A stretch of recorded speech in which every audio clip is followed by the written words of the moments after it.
मांग तो पूरी हो गई। सऊदी अरब में रवि गोपाल की मौत हुई। पत्नी रितु का रो रो कर बुरा हाल था। वो चाह रही थी कि शव बघाइन यानी कि सीतापुर के महमदाबाद के बघाइन आ जाए। उसका पार्थिव शरीर आ गया, लेकिन अब दूसरी मांग मुआवजा। ऐसे में रवि गोपाल के भाई मनमोहन ने कुछ ऐसा मांग लिया जिसको सुनकर आप भी हैरान हो जाएंगे। जी हां, हम बात कर रहे हैं, कल अंतिम संस्कार हुआ रवि गोपाल का, जो ईरानी मिसाइल में मृत हुआ। सऊदी अरब में ईरानी मिसाइल गिरने से उसकी मौत हुई, ऐसा दावा था। उसके बाद उसका अंतिम संस्कार होता है, हजारों हजार की भीड़ होती है। उनके पार्थिव शरीर को अंतिम विदाई देने के लिए वहां पर लोग मौजूद होते हैं। लेकिन उसके बाद देर रात जब वहां सीतापुर एमएलसी पवन सिंह चौहान और महमूदाबाद विधायक आशा मौर्य पहुंचती हैं, तो मनमोहन कुछ ऐसा मांग लेता है, यानी कि रवि गोपाल का भाई मनमोहन कुछ ऐसा मांग लेता है जिसको सुनकर आप भी बहुत कुछ सोचने के लिए मजबूर हो जाएंगे। तो आइए आपको बताते हैं, लेकिन उससे पहले बताते हैं कि और जानकारी जो सामने निकल कर आई वो भी चौंकाने वाली आई। रवि गोपाल की पत्नी रितु बताती हैं कि बाइक बेचकर, मोटरसाइकिल बेचकर रुपया इकट्ठा करके रवि गोपाल विदेश गया था। चटनी रोटी खाती थी पत्नी और उसका परिवार उस आर्थिक स्थिति से उबरने गया था। ऐसे में एक डेटा ये निकला, राजस्व टीम कहती है, उसकी रिपोर्ट कहती है कि बघाइन गांव में करीब 60 लोग विदेशों में काम कर रहे हैं। ऐसे में जब सीतापुर के एमएलसी पवन सिंह चौहान और महमूदाबाद विधायक आशा मौर्य वहां पहुंचती है देर रात अंतिम संस्कार के काफी बाद, तो वहां पर एक सवाल करता है मनमोहन। वह कहता है कि आप लोगों ने बहुत मदद की, लेकिन अब एक विशेष मदद कर दीजिए। तो सब पूछते हैं कि बताओ क्या चाहिए। ऐसे में रवि गोपाल कहता है कि भले ही हमें भारत सरकार से कंपनसेशन ज्यादा ना मिले, लेकिन एक रोजगार का साधन हमारे भाई रवि गोपाल की पत्नी का जरूर हो जाए। कुछ ऐसा प्रबंध हो जाए कि 10,000 11,000 रुपए मासिक आय उनकी बंध जाए। ऐसे में ये बड़ा सवाल है कि रोजगार के लिए गुहार भी अपने आप में एक अनोखी पहल, अनोखी बात कही जाएगी। रवि गोपाल के भाई मनमोहन ने कहा कि हमें ज्यादा सरकारी धनराशि आर्थिक तौर पर मिले न मिले, लेकिन कम से कम ये तो है कि हमारे भाई की पत्नी रितु और उसका बच्चा आश्रित कम से कम अपना जीवन काट ले जाए, क्योंकि खेती ज्यादा नहीं है। 5 बीघा की खेती परिवार में है, जिससे कुछ भला नहीं हो पाएगा।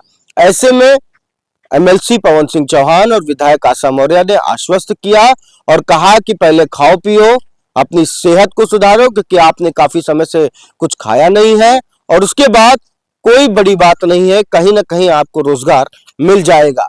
इंडिया ने, क्योंकि पूर्व कार्यवाहक मुख्यमंत्री डॉक्टर अम्बा रिजवी ने भी एक सवाल उठाया था कि यदि यहाँ के बाशिंदों को यहीं पर रोजगार मिल जाए तो फिर उन्हें विदेश क्यों जाना पड़े। मात्र 24,000 की मासिक आय के लिए लोग विदेश जा रहे हैं, जैसा कि रवि गोपाल भी गया हुआ था।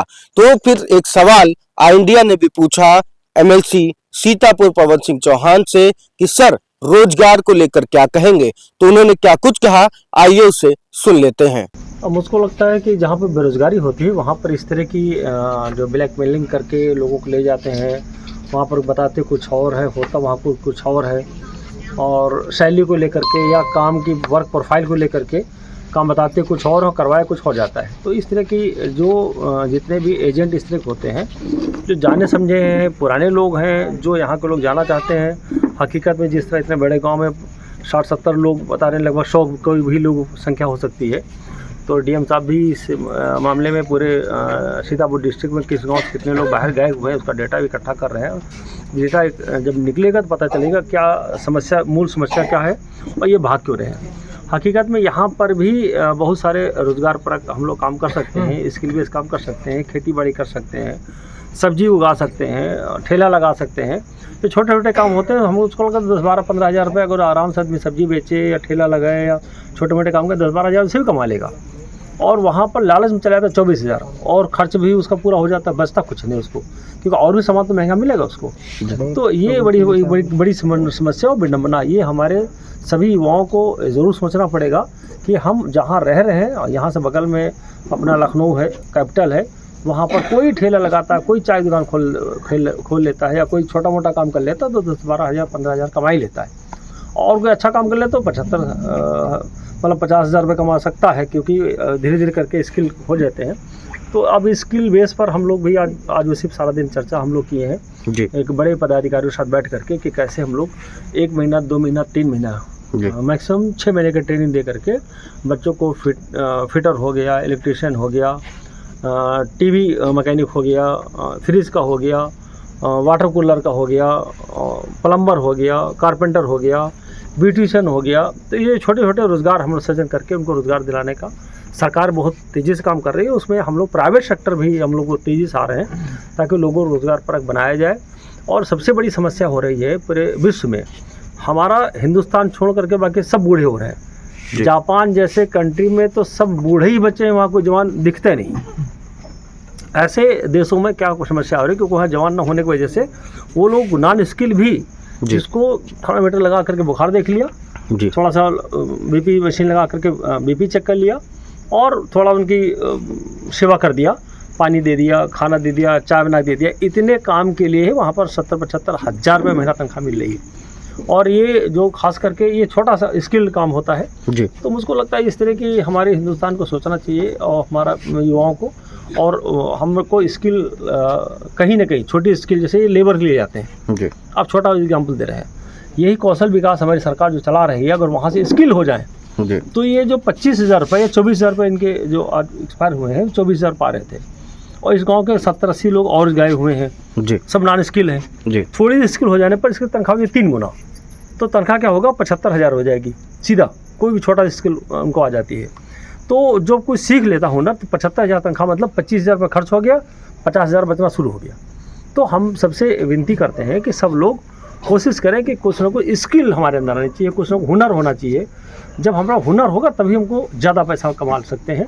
ये हमको सबको सोचना पड़ेगा, जो भी फॉरेन जाने वाले। ऐसा मैं फॉरेन जाने को विरोधी नहीं हूँ, लेकिन फॉरेन जाए तो स्किल बेस जाए, न कि लेबरी करने।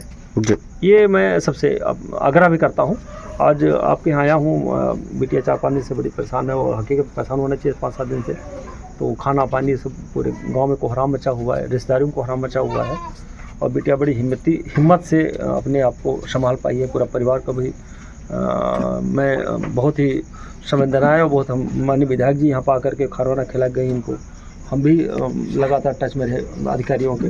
तो हकीकत में इस तरह जो घटना भगवान न करे कभी घटे, लेकिन बड़ा ढाढ़स के साथ में अब परिवार और गाँव वालों को जरूर सोचना चाहिए सर कि आगे रणनीति क्या हमारी होनी चाहिए। अब हमको स्किल सीख करके हमको जाना है, ये सबको जरूर सोचना चाहिए। इसी क्रम में महमूदाबाद विधायक आशा मौर्य से भी खास बातचीत हुई। उन्होंने क्या कुछ कहा, आइए उसे भी सुन लेते हैं। देखिए, सबसे पहले प्रथम में तो हमें शव लाने की ज़रूरत थी, हमने उस पर अपना पूरा टसअप किया। अब शव आ गया है, अंतिम संस्कार भी हो गया है जी। अब जो इनकी समस्याएं हैं, जो ज़रूरतें हैं, उसको भी मैं रखूँगी, बात करूँगी, डीएम साहब से बात करूँगी, फिर ऊपर केंद्र सरकार में बात करूँगी। जितना ज़्यादा से ज़्यादा मेरे प्रयास से जो इनको लाभ दिया जा सकता, मैं उस लाभ को दिलाने का पूरा प्रयास करूँगी। अभी बिटिया बहू कह रही थी कि सही बात है कि जब पति नहीं होता है तो कुछ न कुछ अपने पैरों पे खड़ा होना बहुत ज़रूरी होता है, और मैं एक महिला होने के नाते समझ सकती हूँ कि महिला को खड़े हो जाना चाहिए, और खड़े होगी तो हम उसके साथ हैं।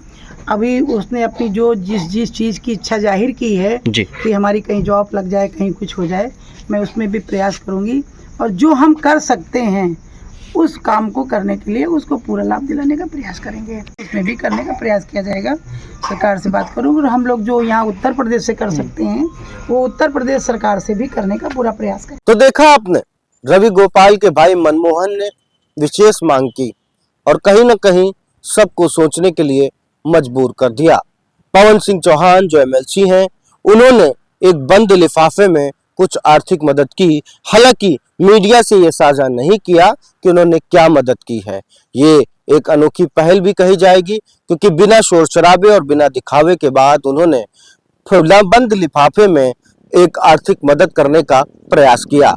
अब बड़ा सवाल है और इस पर कहीं ना कहीं लोग सोचने पर मजबूर है।